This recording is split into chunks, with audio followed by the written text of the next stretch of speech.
Well, volatility is probably here to stay for the better part of this year.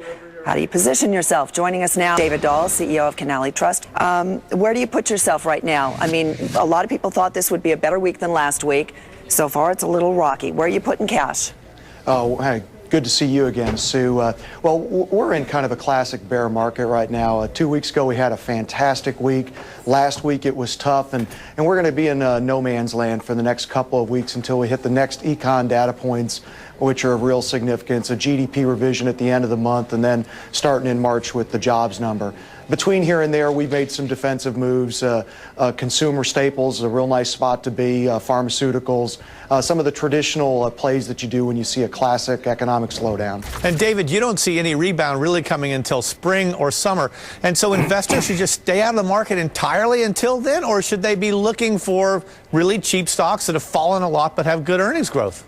Well, valuations are starting to get pretty attractive. You know, I'd come back around on what John just talked about.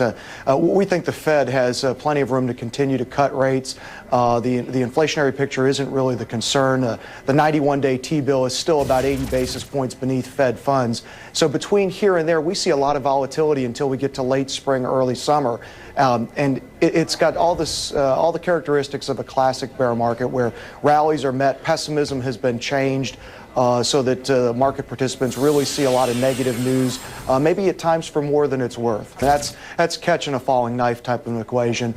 We look at some timelines that are important, not just from economic news, but we're going to hit some year-over-year comps on earnings by the time we get to late spring, early summer that'll get more attractive. We'll be 9 months into Fed easing at that point. John made a good point before about a lot of the Fed cuts so far really haven't provided the liquidity and some of the stimulative effects that you'd hope to see in the marketplace. We expect that by summer. All right, gentlemen, thank you very much.